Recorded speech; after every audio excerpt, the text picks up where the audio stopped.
আসসালামু আলাইকুম এভরিওয়ান। অভিমানী মন গল্পের ৮ নম্বর পার্ট। তো চলো বেশি কথা না কইয়া গল্প শুরু করা যাক। আমি সবার সামনে বলতে শুরু করলাম, ধরুন আপনার একটা মেয়ে বেস্ট ফ্রেন্ড আছে, তার একটা বিএফ আছে, যে এতটাই খারাপ যে অনেক মেয়ের সাথে সে সম্পর্কে জড়িয়ে আছে এবং রুম ডেট অব্দি করেছে। আপনি সব জানেন যে আপনার বেস্ট ফ্রেন্ডটি এমন একটা ছেলের সাথে সম্পর্কে জড়িয়ে গেছে। এমতো অবস্থায় আপনি বা আপনারা কি করবেন? নিশ্চয়ই তাকে বুঝাবেন, বাধা দিবেন। তাতে যদি কাজ না হয় তাহলে কি করবেন? কেউ কেউ বলে বসলো, আমি হলে তাকে আমার বেস্ট ফ্রেন্ড থেকে রিমুভ দিয়ে বলবো আমি চললাম বন্ধু। অনেকে অনেক কিছু বললো, আমি সব শুনে বললাম আমি কি করেছি শুনবেন? সবাই বলল বলেন। আমি বললাম একদিন সে তার বিএফের সাথে পার্কে বসে চুমাচুমি করছিল।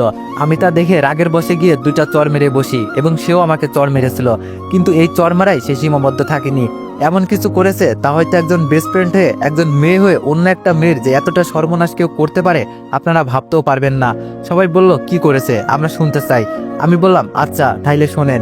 আমার নামে সে নারী নির্যাতনের মামলা করে বসে, ফলে আমার 1 মাস জেল খাটতে হয়। আবার আমার বোনের সংসারটিও সে ভেঙে দিয়েছে। আমার আপুর বিয়েটা ভাগ্যক্রমে তার ভাইয়ের সাথেই হয়। আমি যখন আপুর বিয়ের 4 দিনের মাথায় আপুর বাসায় বেড়াতে যাই, তখন সেই রাতেই সে আমার রুমে আসে। সে আমার অনেক কাছাকাছি আসতে চাইলে আমি না করি, তবুও সে কাছে আসতেই থাকে। তাই কোনো উপায় না পেয়ে আবারও ওই দিনের মতো ঠাস করে চর মেরে দিই। কিন্তু সে যে চরের প্রতিশোধ এইভাবে নিবে কখনো ভাবিনি। ও চিৎকার দিয়ে বসে এবং ওর ভাই সহ আমার আপু রুমে চলে আসে। আশা করি তারপর কি হয়েছে সব বলতে হবে না, আপনারা হয়তো বুঝতে পেরেছেন। আমি বাসায় আসার কয়েকদিন পর আমার আপুকেও ওর ভাই আমাদের বাসার রাস্তা মাপতে বাধ্য করে। আজ 1 বছর আমার আপুর স্বামী বেঁচে থেকেও সে যেন বিধবা। আজও দেখি আমার আপু নীরবে চোখের জল ফেলে, ভাবে যে তার ভালোবাসার মানুষটা কবে ভুলটা ভাঙবে, কবে এসে বলবে আমায় ক্ষমা করো, বাসায় চলো। আপনারা এটা জানলে খুশি হবেন, সে অন্যের ঘর ভেঙে নিজে সুখী হতে পারেনি, তারও ঘর ভেঙেছে। বিয়ের কয়েকদিনের মাথায় তার স্বামীও তাকে ডিভোর্স দিয়ে দিয়েছে। আমি যেমন ভাই হয়ে নিজের আপুকে তার বর ডিভোর্স পেপার দিয়েছে বলে তাকে সই করতে বলেছি, ঠিক তেমনই তারও ভাই তার বোনের ডিভোর্স পেপারে সই করতে বলেছে। আমি এই থেকে এটাই বোঝাতে চেয়েছি এখানে উপস্থিত সব মেয়েদের, যে বেস্ট ফ্রেন্ডকে বিএফের থেকে কখনো ছোট চোখে দেখবা না। মনে রাখবা যে তোমার বেস্ট ফ্রেন্ড সে কখনোই তোমার খারাপটা চাইবে না। তুমি যদি কোনো ভুল করো তাহলে তোমার সেই ভুলটা ধরিয়ে দেওয়ার অধিকার রাখে। তুমি যদি তার কথা না শোনো তাইলে বেস্ট ফ্রেন্ড হিসাবে তোমার ভালোর জন্য সে তোমার গায়ে হাত তোলার অব্দি অধিকার রাখে। আমি চাই না আমার মতো পরবর্তীতে কারোর সাথে এমন কিছু হোক। এবার আসি এক বাবার কথা নিয়ে। তার পিতৃত্বর সত্যি প্রশংসা হয় না। নিজের স্ত্রীর কোনো দোষ না করা সত্ত্বেও তাকে সাজা দেওয়া, বিয়ের 7 দিনের মাথায় ডিভোর্স লেটার পাঠিয়ে দেওয়া শুধু কিছু মানুষরূপী অমানুষের দ্বারাই সম্ভব। নিজের বোনকে এতটা ভালোবাসা উচিত নয় যে তার মিথ্যা অভিনয়টা হাজারটা সত্যকে হার মানায়। অথচ ভাই হয়ে সে অন্ধ ভালোবাসার বোনের মিথ্যা অভিনয়টা বুঝতে না পারা। আমি না হয় ভুল করেছিলাম আমার বেস্ট ফ্রেন্ডটাকে কোনো খারাপ ছেলের হাত থেকে বাঁচাতে গিয়ে দুইটা চর মেরে বসি।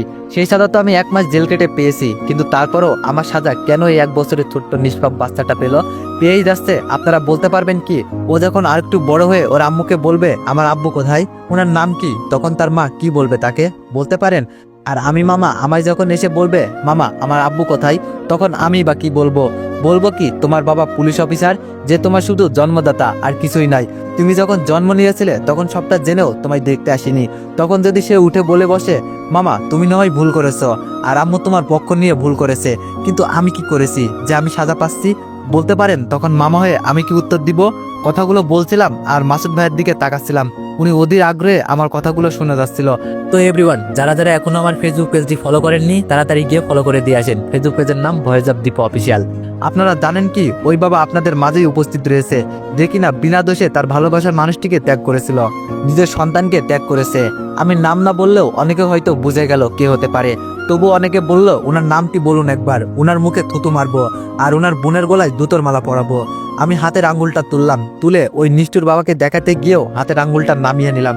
কয়েক সেকেন্ডের জন্য নীরব হয়ে ভাবলাম, উনি যে ভুল বুঝে আপুকে ত্যাগ করেছেন, ওনার সেই ভুলটা হয়তো একদিন ভাঙবে। যেদিন ভুল ভাঙবে হয়তো উনি আবার আপুকে ওনার ঘরে ফিরিয়ে নেবেন।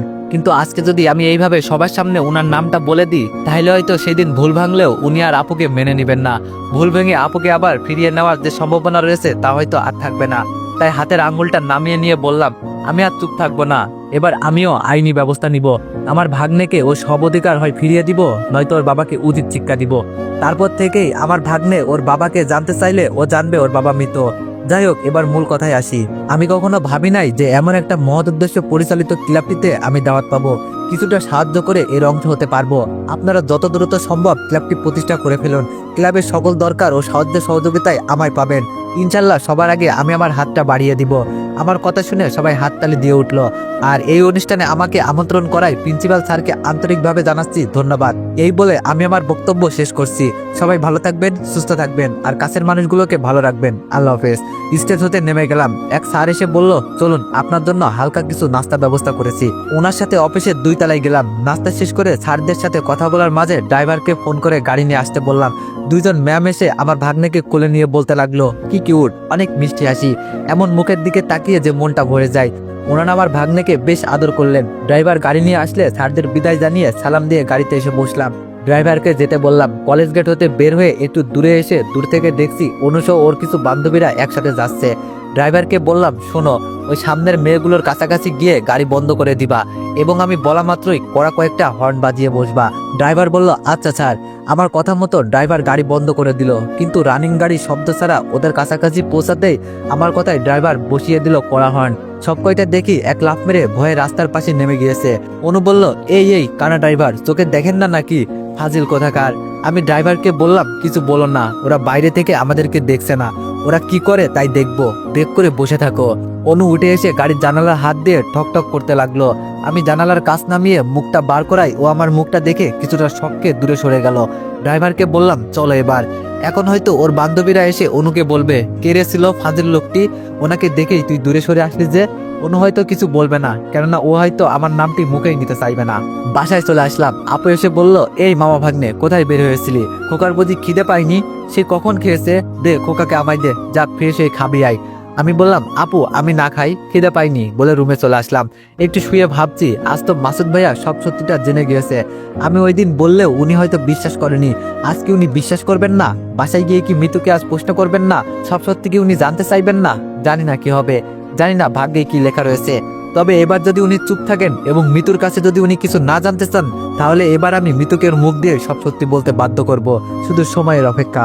ঘুমিয়ে পড়লাম। সকালে ঘুম ভাঙলো ভাগ্নের পেঁপা কান্নায়। ভাই আমি রান্না করছি, খোকা প্রতীক খুব জ্বালাচ্ছে, তুই উঠে পড়, অনেক বেলা হয়ে গিয়েছে, ওকে একটু রাখ, আমি রান্নাটা সেরে ফেলি।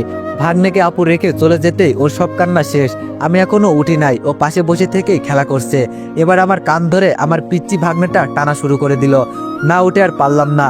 চোখ ডলতে ডলতে বললাম, শুভ সকাল ভাগ্নে। ও কিছু বুঝলো না, অথচ বুড়ো মানুষের মতো দাঁতবিহীন মুখে একটা ফোকলা হাসি দিল। আমি বললাম, ভাগ্নে দাঁত ব্রাশ করছো? চলো এবার দাঁত ব্রাশ করে আসি। ওকে কোলে নিয়ে আয়নার সামনে গিয়ে দাঁত ব্রাশটা সেরে ফেললাম। এবার ভাগ্নেকে বিছানায় রেখে হাত মুখ ধুয়ে ফ্রেশ হয়ে নিলাম। রুমে এসে ওর সাথে মজা করছি। আমি বললাম, তুমিও সবার মতো এবার আব্বুর কোলে উঠবে ভাগ্নে, আর বেশি দেরি নেই, তোমার ফুপু আব্বুকে উচিত শিক্ষাটা এবার আমি দিব। আপু বলল, কিসের উচিত শিক্ষা ভাই? ভাই আমি চাই তুই এসব কিছুই করবি না। আমার ভালোবাসা সত্যি হলে ও ঠিকই একদিন আমাদের দুয়ারে কড়া নাড়াবে। আমার দিব্যি রইল ভাই, তুই কিছু করবি না, কথা দে আমায় তুই কিছু করবি না। আমি বললাম, ওকে আপু, আমি কিছু করব না। আপু বলল, লক্ষ্মী ভাই আমার, বলে আপু আবার রান্নাঘরে চলে গেল। আমি বুঝি না আপু এমন কেন? যেই মানুষটা তাকে এতটা কষ্ট দিয়েছে বা দিয়ে চলেছে, তার প্রতিও এত নরম কেন? হয়তোবা এটাই একজন স্ত্রী হয়ে স্বামীর প্রতি ভালোবাসা, যে এখনকার যুগে অনেক নারীর মধ্যেই নেই। একদিন 2 দিন এভাবেই 3 মাস পার হয়ে গেল, অথচ মাসুদ ভাইয়ের পক্ষ থেকে কোনো সারা শব্দ কিছুই আসলো না। চাতক পাখির ন্যায় আমি আপু চেয়ে রইলাম কবে আসবো এই দিনটার আশায়। এরই মধ্যে আব্বু এসে একদিন বলল, আমরা এখনো কোথাও একসাথে বেড়াতে যাইনি, চলো সবাই কোথাও একসাথে একদিন ফ্যামিলি পিকনিকে যাই। আব্বুর কথা শুনে আম্মু বলল, ঠিক বলছো তুমি, আমরা এখনো কোথাও একসাথে বেড়াতে যাইনি। আম্মু আব্বুর সাথে আমিও রাজি হয়ে গেলাম। এখন আপু রাজি হবে কিনা তার পালা। আম্মু আপুকে রাজি করানোর দায়িত্বটা আমায় দিয়ে দিল। আমি আপুর রুমে প্রবেশ করে দেখি ভাগ্নে খেলা করছে আর আপু শুয়ে শুয়ে টিভি দেখছে। ভাগ্নেকে কোলে নিয়ে বলতে লাগলাম, ভাগ্নে আমরা এখনো সবাই একসাথে কোথাও বেড়াতে যাইনি, চলো এবার কোথাও বেড়াতে যাই। সেটা যদি হয় কোনো সমুদ্র সৈকত, বেশ মজা হবে ভাগ্নে। তোমার নানা নানি আর আমি রাজি, এবার তুমি রাজি তো? আপু বলল, কবে যাওয়া যায় ভাই? যাক তাহলে ভাগ্নের উসিলায় যাকে বোঝাতে চেয়েছি সেও এবার বুঝেছে। আমি বললাম, খুব শীঘ্রই আপু, চল না যাই, আব্বু আম্মু বলছিল।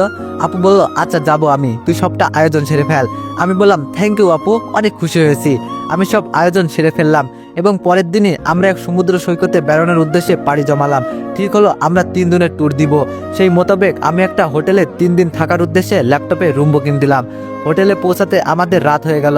রাতে সবাই একসাথে বসে থেকে বেশ মজা করলাম। আব্বু আম্মু যেন গল্পের আসরটা মাতিয়ে দিল। দুইটা রুম বুক দিয়েছি, তাই আব্বু আর আমি এক রুমে, আর এক রুমে ভাগ্নে সহ আপু আম্মু ঘুমিয়ে পড়লো।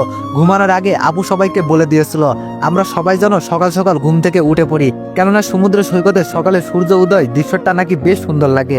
তাই আপুর কথা মতো আমরা সবাই সকাল সকাল ঘুম থেকে উঠে পড়লাম, নাস্তা ছেড়ে ফেলে রওনা দিলাম সমুদ্র সৈকতে। বেশ মজা হলো, দুপুর পর্যন্ত আমরা সবাই একসাথে ঘোরাঘুরি করলাম। আপু বলল ভাই আমরা এখন রুমে ফিরে যাই, আবার বিকালে আসবো বিকালে সূর্যাস্ত দেখতে। সবাই দুপুরের দিকে হোটেলে ফিরে আসলাম, দুপুরে খাবারটা খেয়ে নিয়ে একটু রেস্ট করলাম। বিকাল হয়ে গেল, আমরা সবাই আবার চলে গেলাম সমুদ্র সৈকতে।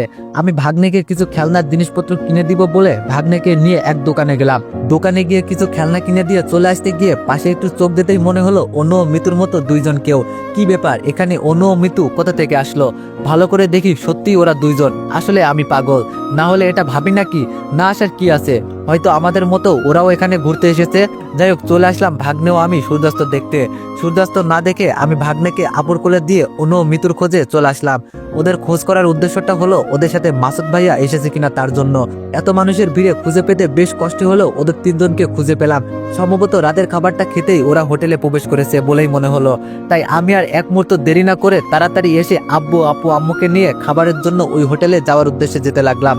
মাত্র কয়েক মিনিটে আমরা হোটেলে পৌঁছে গেলাম। আপুকে বললাম তোরা ভিতরে গিয়ে বস, কি খাবো আমি তা অর্ডার দিয়ে আসি। তো এভরিওয়ান, যারা যারা এখনো আমার ফেসবুক পেজটি ফলো করেননি তাড়াতাড়ি গিয়ে ফলো করে দিয়ে আসেন। ফেসবুক পেজের নাম ভয়েস অফ দীপা অফিসিয়াল। খাবার অর্ডার করে হোটেলের ম্যানেজারকে বললাম আচ্ছা একটু আগে এখানে একটি ছেলে ও দুইটা মেয়ে যে খেতে এসেছিল ওরা কি ভিতরেই আছে? ম্যানেজার বলল না, ওনারা তো এইমাত্র খাবারগুলো পার্সেল করে নিয়ে চলে গেল। ও শিট বলে সামনে থাকা একটা টেবিলে থাবা মারলাম। হোটেল ম্যানেজার বলল কি হলো স্যার? আমি বললাম কিছু না, খাবারগুলো একটু তাড়াতাড়ি পরিবেশন করুন। ম্যানেজার বলল ওকে স্যার, আপনি ভিতরে গিয়ে বসুন। আমি ভিতরে গিয়ে সবার সাথে বসতেই আপু বলল কি হয়েছে ভাই, তোকে এত চিন্তিত লাগছে কেন? আমি বললাম কই কিছু না তো আপু। বুঝি না, আমি আপুর থেকে যেন কোনো কিছুই লুকাতে পারি না, ও আমার মুখটা দেখলেই যেন সবকিছু বুঝে ফেলে। খাওয়া দাওয়া সেরে সবাই হোটেলে ফিরলাম রাত 8টার দিকে। রুমে ফিরে আমি আজ একটু তাড়াতাড়ি শুয়ে পড়লাম। সকালে ঘুম ভাঙলে উঠে পড়লাম। হোটেলের এক জানালার সামনে যেতেই দেখি মাসুদ ভাইয়া গেট দিয়ে বের হয়ে যাচ্ছে। আমি খুব তাড়াতাড়ি করে সিঁড়ি বেয়ে নামতে গিয়ে কারোর সাথে একটু ধাক্কা খেলাম, কে সেটা না দেখে সরি সরি বলে চলে গেলাম। গেটের কাছে যেতেই ততক্ষণে মাসুদ ভাই ওখান থেকে চলে গিয়েছে। খুঁজে না পেয়ে চলে আসছি। হঠাৎ মনে হলো এই হোটেলের গেট দিয়ে মাসুদ ভাইয়া বার হয়ে গেল, তার মানে তো এই হোটেলেরই কোনো রুমে হয়তোবা ওনারা উঠেছেন। হোটেল ম্যানেজারকে গিয়ে বললাম আচ্ছা এই হোটেলে গতকাল কি দুইটা মেয়ে ও একটি ছেলে উঠেছে? ওদের তিনজনের বর্ণনা দিয়ে বললাম। উনি বললেন সরি, আমি এই 2 দিন ছুটিতে ছিলাম, আজ এসেছি তাই বলতে পারছি না। আমি বললাম একটু আপনাদের ওয়েবসাইটটি চেক করে দেখুন না, এমন কেউ কি সিট বুক দিয়েছে কিনা। ম্যানেজার বলল স্যার দেখুন, সিকিউরিটির সাথে কারোর কাছে এমন তথ্য দেওয়া হোটেলের নিয়মের বাইরে, আর তাছাড়াও আমি এখন ব্যস্ত আছি, তো সরি স্যার। আমি বললাম আচ্ছা ঠিক আছে বলে রুমে চলে আসলাম। এসে জানালা দিয়ে আবার তাকিয়ে থাকলাম। অনেকক্ষণ তাকিয়ে থাকলাম মাসুদ ভাইয়া আসে কিনা বলে। অনেক সময় পার হয়ে গেলেও উনি ফিরলেন না। এত বড় হোটেলে সব রুমে গিয়ে গিয়ে ওদেরকে খুঁজে বের করাও সম্ভব না, অনেকে হয়তো বিষয়টা খারাপভাবেও নিবে। একটু পর আব্বু এসে বলল কি হলো আবির, তুই আর যাবি না বাইরে? আমি বললাম আব্বু তোমরা যাও, আমি একটু পর আসছি বলে আমি দাঁড়িয়ে রইলাম। সবাই বেরিয়ে গেলে আমি বিছানায় বসে ভাবতে লাগলাম আজ আমার জন্যই আপু ও মাসুদ ভাইয়ার মাঝে দূরত্বটা সৃষ্টি হয়েছে। জানি না আমি কবে এই দূরত্বটা ঠিক ঘুষিয়ে দুইজনকে আবার এক করতে পারবো। জানি না আমার আপুর ভাগ্যে কি লেখা রয়েছে। আমিও একটু পর চলে গেলাম সমুদ্র সৈকতে। আপুকে ফোন দিয়ে জানতে চাইলাম ওরা কোন জায়গায়। আপু জায়গাটার নাম বলল। আপুর সাথে ফোনে কথা বলার সময় পাশ থেকে একটা মেয়ের কণ্ঠ ভেসে আসছিল। মনে হচ্ছিল কণ্ঠটা অনেক চেনা, এর আগেও যেন কণ্ঠটা অনেকবার শুনেছি আমি। যাই হোক আমি চলে গেলাম। একটু দূর থেকে খেয়াল করে দেখছি সবাই গোল হয়ে বসে আছে, তবে আম্মু আপু ছাড়াও তৃতীয় কোনো মেয়েকে দেখছি যে কিনা আমার ভাগ্নিকে কোলে নিয়ে সবার মাঝখানে বসে আছে। মনে হচ্ছে বেশ গল্প জমিয়েছে, সবাইকে অনেক হাসি খুশি দেখাচ্ছে। কাছে গিয়ে দেখছি মেয়েটা আর কেউ নয়, মেয়েটি হলো অনু। আমার উপস্থিতিতে অনু উঠে চলে যেতে চাইলো। আম্মু বসতে বললো ও একটু কাজের নামে চলে গেল। অনুর সাথে আমার কথা আছে, কিন্তু এখান থেকে এভাবে অনুর পিছু নেওয়া যাবে না, কেননা এখানে আমার পরিবারের সবাই উপস্থিত রয়েছে। তাই আমি বসে পড়লাম। আম্মু আমায় বলতে লাগলো জানিস বাবা, মেয়েটা বেশ মিষ্টি একটা মেয়ে, কত সুন্দরভাবে সাজিয়ে গুছিয়ে হেসে হেসে কথা বলে। আম্মু যখন কথাগুলো বলছিল আমি খেয়াল করে দেখি আপু ও আব্বু মুচকি মুচকি হাসছে। হাসির কারণটা বুঝলাম না। আম্মুর বলা শেষ হলে বললাম আম্মু বাদ দাও তো, চলো এখন আমরা ঘুরবো। বলে অনেক ঘোরাঘুরি করে সন্ধ্যার দিকে সবাই রুমে ফিরলাম। একটু ফ্রেশ হয়ে বসে থেকে অফিসের এক ম্যানেজারের সাথে কথা বলছি। একটু পর আপু এসে বলল ভাই প্রতীক আছে তোর কাছে? ম্যানেজারকে একটু পর কথা বলবো বলে ফোনটি কেটে দিলাম। আমি বললাম কই আপু, ভাগ্নে তো নেই আমার কাছে। প্রতীককে তো আপু তুই রুমে নিয়ে গেলি। আপু বলল, ভাই প্রতীককে খুঁজে পাচ্ছি না কোথাও। আমি বললাম, কি বলিস আপু? 2টি রুম পুরো খোঁজাখুঁজি করেও আমার ভাগ্নিকে খুঁজে পেলাম না। আপু একেবারে ভেঙে পড়লো, কিছুতেই ওর কান্না থামছে না। সিঁড়ি বেয়ে আমি দৌড়ে নিচে নেমে আসলাম। হোটেল থেকে কেউ যাতে বের না হয়ে যেতে পারে তাই ম্যানেজারকে বলে হোটেলের প্রধান দরজাটি আটকে দিলাম। এত বড় হোটেলে এবার এক এক করে প্রতিটা রুম খোঁজাখুঁজি শুরু করে দিলাম। একটু পর অনু দেখছি এক রুম থেকে বেরিয়ে আসলো, এসে আপুকে বলল, কি হয়েছে, আপনারা কি খুঁজছেন? আমি অনুর কাছাকাছি এসে বলতে লাগলাম, আমার ভাগ্নিকে খুঁজে পাচ্ছি না। আর তুমি এই হোটেলে? মিতু আর ওর ভাই মাসুদ কোথায়? অনু বলল, ওনারা তো আমার পাশের রুমেই। আমি বললাম, কই, কোন রুমে? অনু আমায় রুম দেখিয়ে দিলে আমি গিয়ে দরজায় টোকা দিতে লাগলাম। একটু পর মিতু দরজা খুললো। খেয়াল করে দেখি মিতু বিছানার ওপর ওর সব জামা কাপড় ব্যাগে ভর্তি করছিল। আমি মিতুকে কিছু না বলেই ওর পুরো রুম তল্লাশি করা শুরু করে দিই। ভাগ্নে ওর ভাইকে না পেয়ে এবার মিতুকে বললাম, মিতু, আমার ভাগ্নে কোথায়? মিতু বলল, মানে তোর ভাগ্নে কোথায় আমি কিভাবে জানবো? আমি বললাম, আবারও বলছি, আমার ভাগ্নে কোথায়? মিতু বলল, আরে আজব তো, আমি কিভাবে জানবো তোর ভাগ্নে কোথায়? আমি বললাম, দেখ মিতু, শেষবারের মতো বলছি, এখনো সময় আছে, বল আমার ভাগ্নে কোথায়? মিতু বলল, দেখ আবির, আমি কিছুই জানি না। আমি বললাম, বুঝেছি, এইভাবে কাজ হবে না। মিতু চুলের মুঠি ধরে বললাম, বল শালি, আমার ভাগ্নে কোথায়? আপু বলল, ভাই কি করছিস এসব? আমি বললাম, আপু তুই সরে যা, একদম কথা বলবি না, আজকে আমার মাথায় রক্ত উঠে গিয়েছে। শালি তোরা 2 ভাই বোন মিলে এইখানে এসেছিস আমার ভাগ্নিকে চুরি করতে। মিতু বলল, আমি কিছু জানি না আবির। মিতু চুলের মুঠি ধরে ঠাস করে চর বসিয়ে দিলাম। তুই জানিস না তোর বাপ জানে? তোর ভাই কোথায় বল? মিতু বলল, ভাই জরুরি কোনো কাজে বাসায় চলে গিয়েছে, আমাকে না বলেই। বাসায় গিয়ে আমাকে ফোন দিয়েছেন এবং অনুকে না বলেই বাসায় চলে যেতে বলেছে। মিতুকে একদম চুপ হতে বলে ওর মাসুদ ভাইয়ের ফোন নাম্বারটি নিয়ে ওনাকে ফোন দিলাম। আমি বললাম, ছি মাসুদ সাহেব, চোরের মতো আমার ভাগ্নিকে চুরি করে নিয়ে যেতে আপনার একটুও লজ্জা হলো না? মাসুদ ভাই বলল, এই তুই কে রে? আমি বললাম, আমি আবির। অনেকক্ষণ কথা বলে উনি অস্বীকার করলো, কিছুতেই স্বীকার করলো না যে উনি আমার ভাগ্নিকে নিয়ে গিয়েছেন। আমি এবার কিছুটা অভিনয় করে মাসুদ সাহেবকে সরি বলে ফোনটা কেটে দিলাম। আমি ভাগ্নেকে নিয়ে আসছি বলে আপু আমার পরিবার সবাইকে বাসায় চলে যাওয়ার জন্য গাড়িতে তুলে দিলাম। মিতুকে গাড়ির সিটের সাথে বাঁধা, ওর মুখে টেপ লাগানো। আমি মিতুকে গাড়িতে রেখেই ওর বাসায় ঢুকে পড়লাম। গিয়ে মাসুদ সাহেবের পায়ের কাছে বসে পড়লাম, প্লিজ আমার ভাগ্নেকে ফিরিয়ে দিন। তো এভরিওয়ান, নেক্সট পার্টের জন্য অপেক্ষা করো। ধন্যবাদ।